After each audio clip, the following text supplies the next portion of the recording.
warahmatullahi wabarakatuh. Halo sahabat-sahabat, bagaimana kabar kalian? Semoga selalu dalam lindungannya ya. Kali ini aku mau cerita sesuatu yang sangat berkesan bagi aku. Soalnya ini benar-benar pengalaman yang tidak bisa terlupakan. Jadi ceritanya tuh gini, aku itu pernah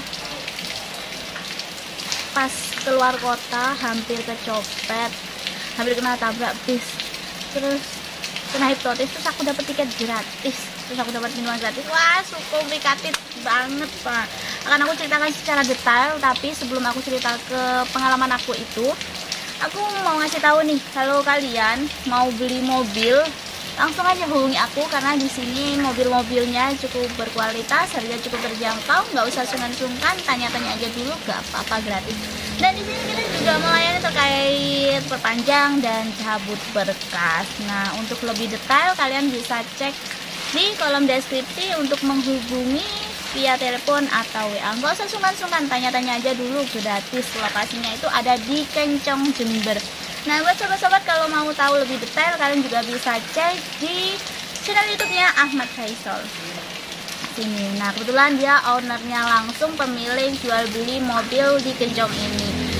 Dan kita juga bisa melayani pembelian secara online dimanapun Anda berada. Tinggal duduk manis, kontak, telepon, tanya-tanya, mau tahu lebih detail, mau kirim video atau video call terkait unitnya, monggo. Kita juga sangat terbuka, jadi nggak usah sungkan-sungkan ya. Intinya selama ada unek-unek tanyakan aja langsung, tapi cukup seputar mobil. Kalau selain mobil, aku kayaknya belum madain. Oke, monggo disimak aja terkait mobil-mobilnya. Atau kalian juga bisa lihat videoku yang lainnya di sini. Itu juga ada terkait stok mobil-mobilnya. Nggak usah sungkan-sungkan. Oke, langsung aja aku mau cerita ini terkait pengalaman aku dulu. Ceritanya itu aku kan lulus SMA. Terus ini kejadiannya sudah beberapa tahun yang lalu ya, karena kan aku udah lulus. Bertele-tele banget sih. Ya itulah.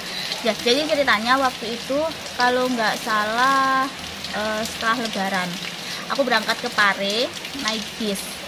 Dan sebelum berangkat itu aku udah dikasih tahu kan sama ibuku, intinya kalau di bis itu fokus saja di jalan, terus jalan di Joko, lali, moco selawat. Nah itu terkait wejangan-wejangan ibuku yang selalu mengingatkan ke anak-anaknya setiap perjalanan, jangan lupa berdoa, baca selawat, intinya gitu.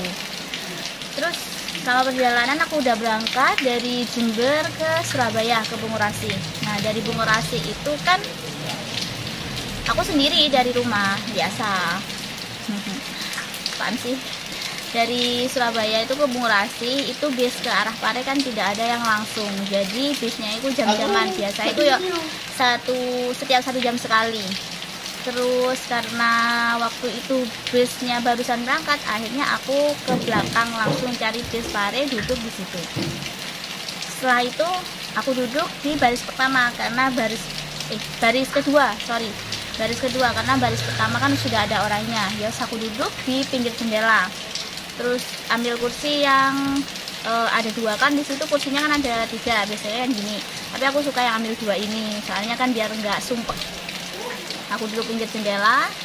Beberapa menit kemudian tiba-tiba ada yang datang juga penumpang. Nah si cowok kayaknya umurnya waktu itu 25 tahunan, duduk. Terus aku fokus, aku pokoknya kalau di kendaraan tuh nggak mau ngajak ngomong siapa-siapa gitu, kayak fokus sama omongannya ibuku. Udah bisnya maju ke depan, terus sudah penumpang mulai banyak.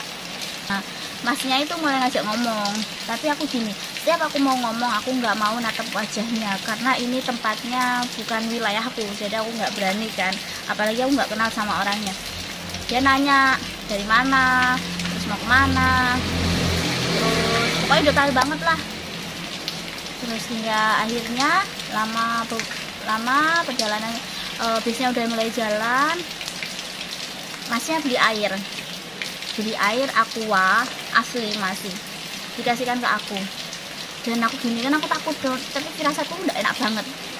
Tak taruh di kaca sama aku, karena bukan aku nggak mau nerima ya, namanya juga di tempat umum, terus aku nggak kenal ya, kita kan harus antisipasi toh.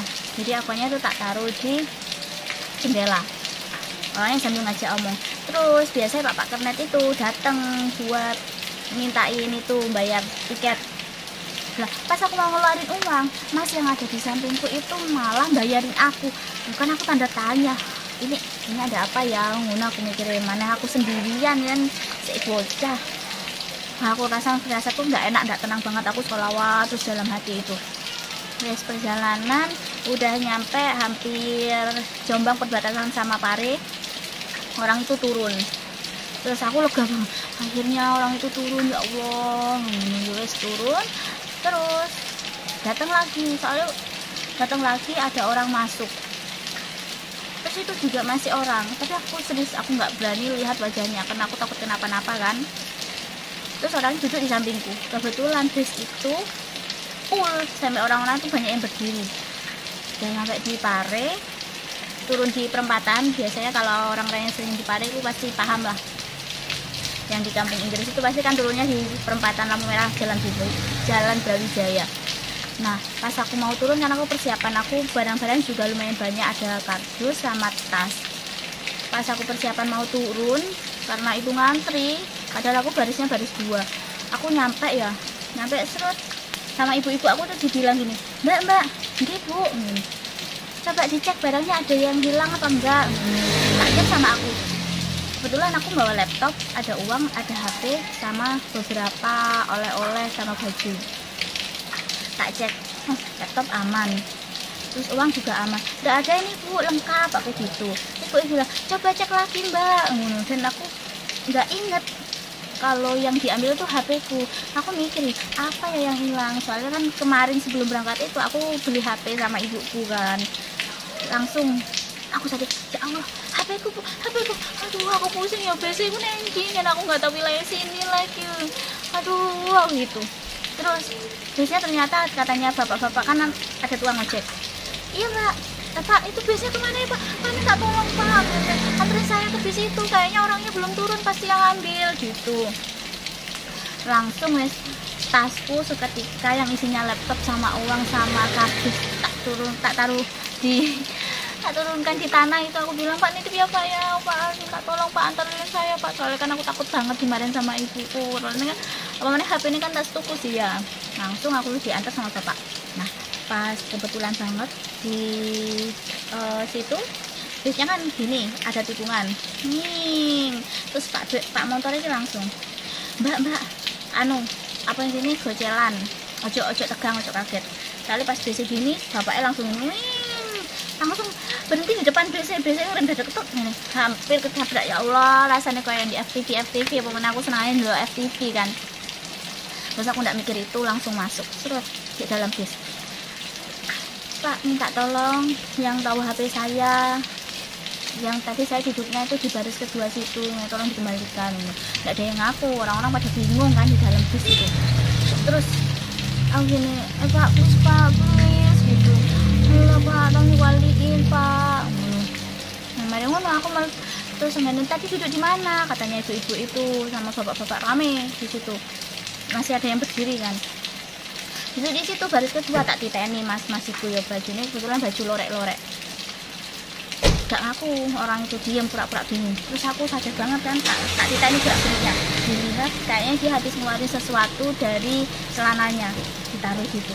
Langsung aku ini, mas itu bilang, ini mbak HP-nya gitu, makanya mbak kalau di bis itu jangan tidur. Aku bilang gini, hah kok bisa HP itu ada di kursi kalau bukan masnya itu yang ngambil, kan aneh toh. Terus aku mikir gini, hah ya wes makasih gitu. Aku langsung turun, diantarin ke pangkalan ojek itu. Katanya ibu-ibu kan masih nungguin aku mungkin ya, orang-orang yang baru turun bis. Mbak tadi gimana mbak, tak ceritain kronologinya. Terus ibunya tuh bilang gini, yang membalikan bajunya lorek-lorek ya gitu. Hah, iya bu, tadi orangnya gitu, yang ngembaliin itu. Berarti benar dia yang ngambil, cuma pura-pura aja aku dituduh aku tidur. Jadi intinya pengalaman yang bisa aku sampaikan, dimanapun kita berada, kita harus benar-benar antisipasi, harus waspada. Ya grapiak boleh kalau di tempat umum, tapi jangan terlalu grapiak karena bahaya banget. Apalagi zaman sekarang kan kita nggak tahu orang yang benar-benar mana yang baik, mana yang kelihatannya buruk belum tentu buruk gitu. Jangan dilihat dari cover, cuman kita harus antisipasi. Dan setiap perjalanan jangan lupa berdoa dan baca sholawat, itu yang penting, kunci utamanya. Dan jaga diri baik-baik. Cukup sekian dari saya. Kalau kalian butuh mobil jangan lupa hubungi aku, nggak usah sungkan-sungkan, harga cukup terjangkau. Wallahu muwaffiq ila aqwamit thoriq. Assalamualaikum warahmatullahi wabarakatuh. Terima kasih.